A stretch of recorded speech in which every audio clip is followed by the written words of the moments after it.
Well, good morning and welcome to Mincor's presentation. It's a real pleasure to be here, and I'd just like to thank Nick and the organising committee for hosting this wonderful event and the spot today. It's very exciting times at Mincor. We've got work programs underway on our nickel, fabulous results on those work programs, and these programs are all about repositioning this company for re-establishing sustainable nickel production back in Kambalda within our land holdings. I'll go through those programs and why we are excited about them, but we also have delivered on our gold strategy. That is that we'll get gold cash flows next quarter by mining some deposits at Widgiemoolfa. Excuse me. This presentation was put on the ASX platform this morning, so you can read the disclaimer at full at your leisure. So Mincor listed on the ASX in 1999. We've built, since that listing, a pretty strategic land position in a world-class mining district being Kambalda. It's world-class both in nickel and gold production. Within our land holdings we do have nickel and gold assets, but we are known for our nickel assets. We have a proven track record as a nickel miner and an explorer.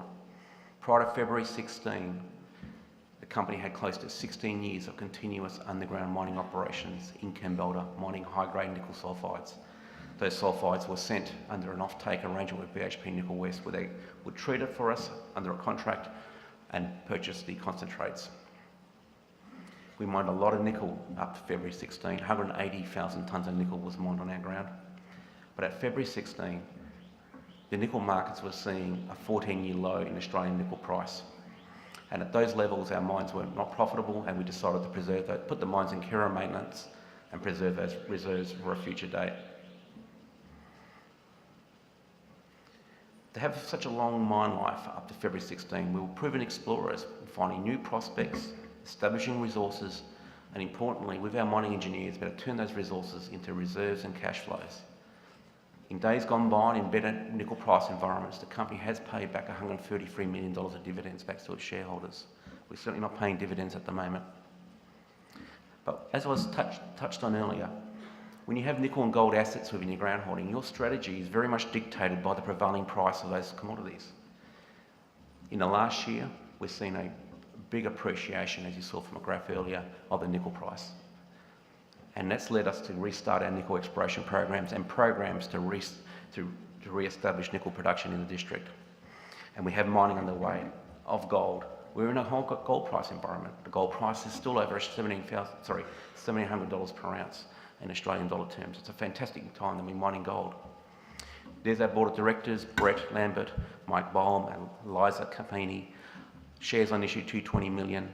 Our market cap's around about 98, and we have $16.5 million as of end of March, no debt. Touch on nickel. This time when I was presenting last year, the Australian nickel price was $12,600 per tonne. Yesterday it was $19,300 a tonne. That's within a year, most of it in the last 6 months, a 60% appreciation in price. And what's driving that? Well, firstly, the nickel markets are in deficit, strong deficits between 50 to 100,000 tonnes per annum. So we're seeing stockpiles worldwide dropping. And what's driving that is increased demand by traditional nickel demand, such as stainless steel market. But there's no doubt this growing overprint and upside in the energy market, and particularly with nickel's importance in storage devices. Looking forward though, the outlook is even more positive.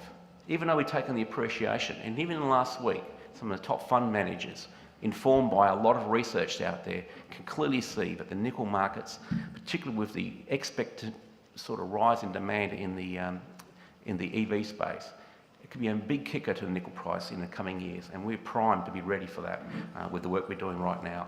So let's get into Mincor and its assets. We want to unlock value both in nickel and gold. This is our land holdings.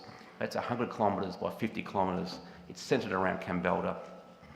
This is a world-class district because within that map, there's Kambalda, about 50 km south of Kalgoorlie, is 22 million ounces of gold, 1.6 million tonnes of nickel produced. It makes it one of the best real estates for mining in Australia.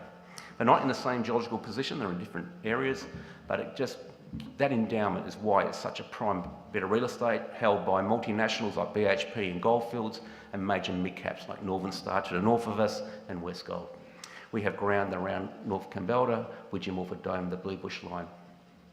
We have a clear pathway to re-establish this sustained nickel production again back in Kambalda. We want to progress exploration. We have fabulous targets to drill.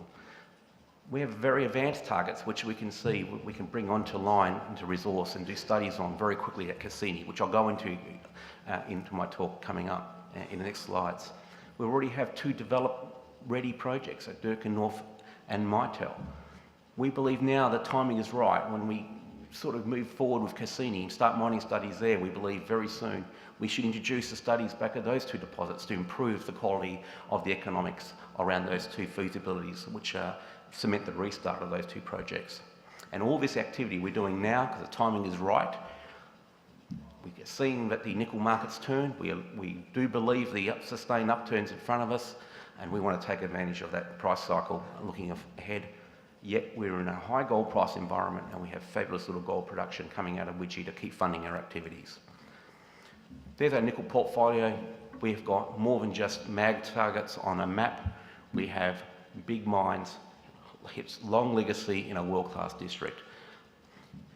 So Kambalda, I just want to introduce one bit of geology in my presentation today. Of the 1.6 million tonnes produced in the district, within our ground holdings, 740,000 tonnes has been produced. That's a serious number. It is world-class because this is high-grade, a high-grade setting. The geology is well understood. The fundamental rule in nickel in Kambalda is you've got to have a stratigraphic position. It's called the basal contact. If you don't have the basal contact, you won't get a nickel mine. And if the nickel's not on the basal contact, so it's literally like when you're underground, you have the one rock type, a basalt, and an overlying rock, ultramafic. At that contact is where you find nickel at the base of long-lived ancient lava channels. Very Hawaiian, actually. You look at these lava pictures of Hawaii today, that's what we're sort of mining at the base of way back when it was day and when it was being deposited. When you find a nickel deposit in this style, they're usually high grade and they usually go for a long plunge extent. And we have picked up, consolidated most of the shallow opportunities in Kambalda. It's an organic growth strategy we've got here. It's been done from our ability to pick up all this great ground and these projects. And the discoveries we found on our ground at Cassini and Voice, and because of time I only touch on Cassini, really illustrates the clear potential. Voice was found in 15. It was found, the last package of ground we picked up in a consolidation at Cassini's. There it is there, like south of Widgie Dome. What's that Cassini? Last ground we picked up. We got onto it, quickly found a discovery, but it was found at a time when nickel prices, the tide was going out, very little interest, and our mines were starting to be under strain from outflowing, so we stopped all the exploration, and here we are today, picking it up with what the forecasters in front of us. This is what we're excited about. Massive sulphide is the key driver of value in nickel sulphides in Kambalda. These are exceptional intersections, and a lot of them. These are some of the best 2 since restarting drilling in February. There's our drill rig right there and a bit of a mag survey going on. We've seen a lot of nickel mines in our ground, and we are excited because the quality of these, or the consistency of massive sulphides points to the potential quality of this emerging asset. It's not even in resource yet. I'll show you the next couple of slides, and the discovery re-rates the potential around it. It always does that when you find something special in an area once considered not very prospective for nickel. It's had limited exploration. Here we are re-rating what we think of the whole area. So this is a plan view magnetics. There's the all-important basal contact. This is all under cover, about 40 metres of cover above Cassini. That's why it wasn't found earlier. And we quickly drilled around an early lead from a historical intersection in the hanging wall. North or south of that, we got onto 2 discoveries of 2 channels, the CS2, quality intersections on every section over a 600 plunge length. We think it looks pretty good. We're closing in on the establishment of a maiden resource, and we will move quickly into scoping mining studies once that's established. We've got promising features to the north, which will be tested in full times, but we think Cassini presents a district scale or camp scale potential. And what we mean by that is that we feel that there's more channels with exploration, we're hoping we can demonstrate there's more channels to be found. This is a series of cross-sections showing the consistency of grade, quality, on the contact. This is typical of Kambalda, and this will be a long-lived lava channel. I know in the audience there's a couple mining engineers and nickel geologists. They just know the sort of value these sort of grades present to a mining organisation like Mincor Resources. We're very pleased about it. And taking a greater step on the regional potential, we must, as a company, there's Cassini there at a different scale. This is over about 10 Ks. We don't work on other magnetic features which we think are related to lava channels. South, and you can see, we've already identified fertile contacts around us, and in the fullness of time we want to test not only around Cassini, but in the district. This looks very, very promising, and I think it's very typical of what a world-class nickel district can deliver. Just very briefly touch on a more advanced target and sort of give you a sense of the optionality within Mincor to rebuild a re-established mine production. Here's Kambalda Dome, a 3D representation of that all-important basal contact. You can see the incredible endowment of nickel.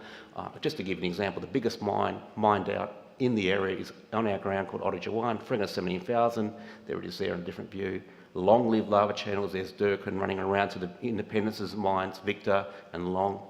We had a feasibility study done in March 2016. It was a standalone study just on Durkin.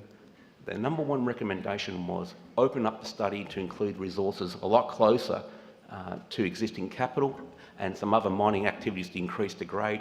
We parked all that reinitiating that study until we start seeing an upturn to the nickel. We're not far away from doing that. So with Cassini, we want to revisit all our existing FSs to enhance our restart. And just a quick slide on our gold. We put a feasibility study out, enhanced study, or feasibility study this time last year. Since then, we've enhanced the study. It's a simple, conservative startup, 40,000 tonnes per month. We're on track to deliver our first parcel in July. We have all reserves, 900,000 tonnes at 2.7. Oh, excuse me, very, very healthy, low capex, high value project, 27.4 million NPV, all-in sustaining cost of $1,133. Cash flow is important in any organisation. Cash flow is next quarter, and I think we delivered our strategy on the gold, and I look forward to keeping you informed of how that goes in the next coming months. So in summary, we have a great land holding in a world-class district. Nickel programs are underway to the timely re-establishment of sustainable operations in Kambalda. We're clearly off to a strong start at Cassini. It's one of many targets that we'll test in time. Gold mining is underway. Cash flows next quarter, as I mentioned, and the final point, we have a healthy balance sheet to fund our activities. So thank you. We have a booth. More than welcome to take any of your questions, and I'm here with our CFO, Michelle Sun. Thank you.